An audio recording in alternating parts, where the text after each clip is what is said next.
ਕਬਰਸਤਾਨ ਦਾ metre ਲੱਗਾ, ਉਹਨੂੰ metre ਦੇ ਵਿੱਚ ਬਿੱਲ ਪਾ ਕਰਦੇ ਟੈਲੀਫੋਨ ਦਾ, ਟੈਲੀਵਿਜ਼ਨ ਦਾ। ਉੱਥੇ ਕੌਣ ਟੈਲੀਫੋਨ ਸੁਣਦਾ ਜਾਂ ਟੈਲੀਵਿਜ਼ਨ ਵੇਖਦਾ? मैं हुकूमत वक्त नूं इन्ना ही आखांगा कि अपने आशनाओं की कुर्बतें नहीं मिलती, बेज़मीर लोगों को राहतें नहीं मिलती, अर्श तक पहुँचती है जब दुआ गरीबों की, जालिमों को तौबा की मोहलतें नहीं मिलती। ना मंजूर है ये बिल, ना मंजूर है ये बिल नहीं, ये हुकूमत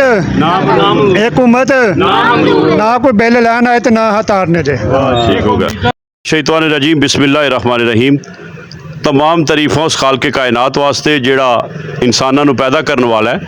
दरूद होवे हज़रत मुहम्मद मुस्तफ़ा सल्लल्लाहु अलैहि वसल्लम दी ज़ात अक़दस ते, जिन्हां दी गुलामी ते सानू सारिआं नूं फखर है। आज जुमातुल मुबारक तो नमाज तो बाद पूरे मुल्क विच बिजली के बिलों के हवाले दे नाल जिहड़ा है वो एहतजाज हो रहा है। इस वक्त मैं कंढन सियाण अंदरूने देहात खलोता वां ते अंदरूने देहात जिहड़े दुकानदार होंदे ने, उन्होंने विचारियां ने ना कोई 2-4 टिक्कियां के डब्बे रख के, कोई सब्जी थोड़ी जी रख के ते उन्हें अपना सिलसिला किया हुंदा है। लेकिन अज जुमे की नमाज तो बाद बेचारे रोन डै पे ने कि एडा वड्डा जुल्म, छोटिया छोटिया दुकानां और इन्हां घरां दे बिल, ये सूरत हाल।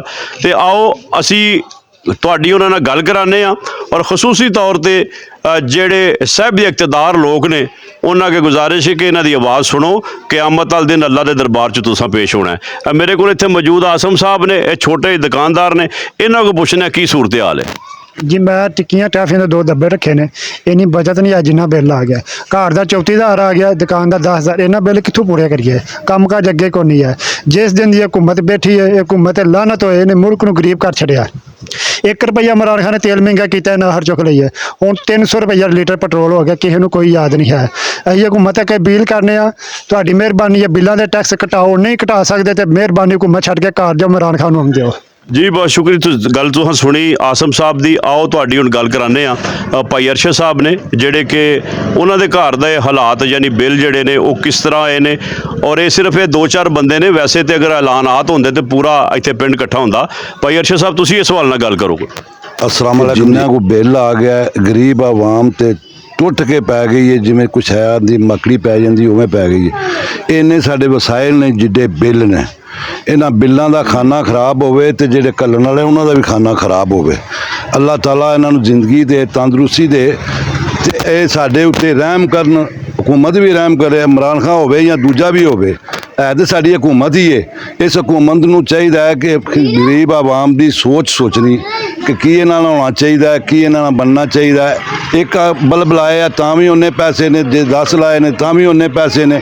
इन्हां ने साडी कड़ छड़ीए, धड़ कड़ छड़ी जिन्हों आंदे ने पंजाबी। जी बहुत शुक्रिया जी। मैं तुहाडी हुण गल करवा रहा चाचा बशीर साहब, जरा आओ आगे। साडे कब्रस्तान ना जिहड़ा ये उहदे गोरकन भी ने, उन्हां दे मुहाफिज भी ने, ते ये शरीफ आदमी का कारोबार भी कोई नहीं। तो उन्हां को पुछने कि की हालात ने। जी अस्सलाम वालेकुम जी। अस्सलाम वालेकुम जनाब सानू बिल आ गया 14,000 घर का। कबरस्तान का मीटर लग्या, उन्होंने मीटर दे विच कबरस्तान का मीटर लग्या, उन्होंने मीटर दे विच बिल पा करदे टैलीफोन का, टैलीविजन का। उत्थे कौन टैलीफोन सुनता या टैलीविजन वेंदा? जां सानू LCD लै जाओ कि असीं उत्थे ला लईए। मैं इन्ना भी कोई जुल्म है कि जिन्ना कोई करदे पे 14,000 रुपया एक बल्ब बलदा होवे, एक पक्का चलदा होवे। गरीब आदमी कित्थों दे सकदा? तुसीं भी कोई शर्म करो, कोई हज़ा करो, साडे वास्ते भी कोई खैर मंगो। हुकूमत आ गई कि साडे वास्ते स्यापा आ गया। जी बहुत शुक्रिया। काजी मुनव्वर सुल्तान साहब 1 मिनट वास्ते जरा तुसी इस हवाले नाल मैडिकल स्टोर भी और इस माशाअल्लाह इलाके की मरूफ शख्सियत भी है। हुण सर जी है जिहड़े हुण लोग कल्पन डे ने, तुसी ते जानदे हो। मैनूं कोई 2-3 बंदे मिले ने बेचारे धार मंगण डे, जाने किसी नूं कोई 5,000 मिलिया, किसी नूं 2,000 मिलिया, वो कहंदे हन कि साडा कोई 4-5,000 रह गया। इस हवाले नाल साहबजारे असीं सारे इहदे विच इस हवाले नाल तुसी भी कोई हुकूमत अगे अपील करो ना, तरला करो, तुहाडी गल ही मान लैण। अल्लाह ताला सब नूं मतलब हिदायत दे जी। ये वाकई ये लम्हा फिक्री है कि जिहड़ा उन्नी मतलब आमदन नहीं जिन्नी लोगों के वास्ते तकलीफ का बायस बनते हैं पे बिजली के बिल जोड़े ने। और बिजली बिला ज़रूरत और बगैर किसी मतलब चीज़ तो ये ज़्यादा वधाई जा रही है। और ये साड़ी अपील है सारे भाइयों की सारे कि इनू घट किया जाए, भावें किस सूरत भी घट किया जाए, सबसिडी ली जाए, किसी को कर्जा लिया जाए, जो भी, लेकिन आवाम को रिलीफ जरूर मिलना चाहिए। ये आवाम जी बहुत ज़्यादा मतलब तकलीफ है।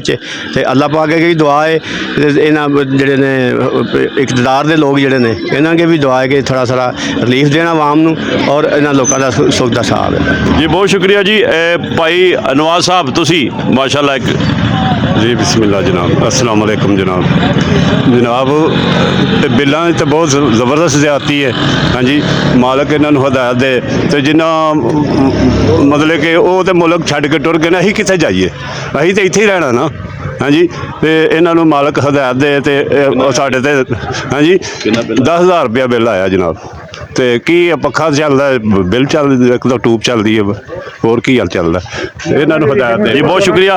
सूफी अरशद सियान साहब ने इस हवाले ਨਾਲ ਉਹਨਾਂ ਨਾਲ ਗੱਲ ਕਰਨੇ ਆ ਕਿ ਉਹ ਇਸ ਹਵਾਲੇ ਨਾਲ ਕੀ ਆਂਦੇ ਨੇ। सूफी साहब ਤੁਸੀਂ ਹਾਲਾਤ ਵੇਖ ਰਹੇ ਹੋ, ਤੁਸੀਂ ਵੀ ਸਾਰੇ ਇਹੀ ਇੱਕੋ ਪਾਕਿਸਤਾਨ ਦੇ ਵਿੱਚ ਆ, ਜੋ ਹਾਲਾਤ ਵੇਖ ਰਹੇ ਹੋ ਇਸ ਹਵਾਲੇ ਨਾਲ ਤੁਸੀਂ ਕੋਈ ਇਹਨਾਂ ਨਾਲ ਕੋਈ ਗੱਲ ਕਰੋ, ਆਵਾਜ਼ ਉਠਾਓ ਤਾਂ ਕਿ ਉਹਨਾਂ ਤੱਕ ਪਹੁੰਚੇ। ਅਸਾਂ ਤੇ ਆਪਣੇ ਹਿੱਸੇ ਦੀ ਗੱਲ ਕਰਨੀ ਜੀ, ਅਸੀਂ ਇਸ ਪਿੰਡ ਥਾਂ ਦੇ ਵਿੱਚ ਬੈਠੇ ਆ। सूफी साहब बिस्मिल्लाहिर्रहमानिर्रहीम अस्सलाम वालेकुम।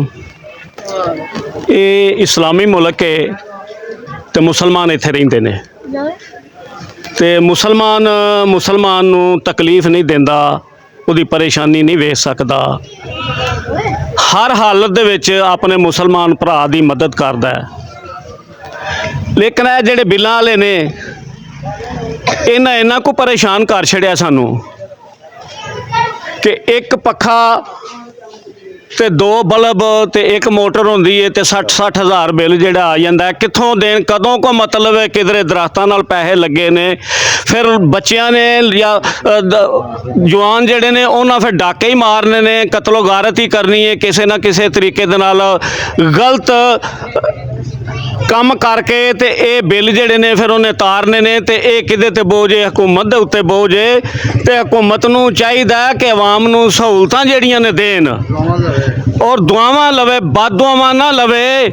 ਮੁਲਕ ਜਿਹੜਾ ਇਹ ਖਸਾਰੇ 'ਚ ਜਾ ਰਿਹਾ ਤੇ ਸਾਡੇ ਗਰੀਬ ਜਿਹੜੇ ਆਵਾਮ ਹੈ ਉਹਦਾ ਕੀ ਇਹਦੇ 'ਚ ਕਸੂਰ ਹੈ ਕਿ ਸਾਰਾ ਬੋਝ ਜਿਹੜਾ ਉਹ ਸਾਡੇ ਗਰੀਬ ਆਵਾਮ ਤੇ ਪਿਆ ਪੈਂਦਾ ਬਿੱਲਾਂ ਦੇ ਉੱਤੇ, ਜਿਹੜੇ ਕਿ ਅੱਗੇ ਘਰਾਂ ਦੇ ਅਖਰਾਜਾਤ ਜਿਹੜੇ ਨੇ ਉਹ ਨਹੀਂ ਪੂਰੇ ਕਰ ਸਕਦੇ। ਤੇ ਹਕੂਮਤ ਜਿਹੜੀ ਇਹ ਕਰਿੰਦੇ ਜਿਹੜੇ ਨੇ ਅਯਾਸ਼ੀ ਦੇ ਵਿੱਚ ਪਏ ਨੇ, ਉਹਨਾਂ ਨੂੰ ਪਤਾ ਨਹੀਂ ਕਿ ਨਿਚਲੀ ਗਰੀਬ ਆਵਾਮ ਜਿਹੜੀ ਹੈ ਉਹ ਕਿਵੇਂ ਪਿਸ ਰਹੀ ਹੈ।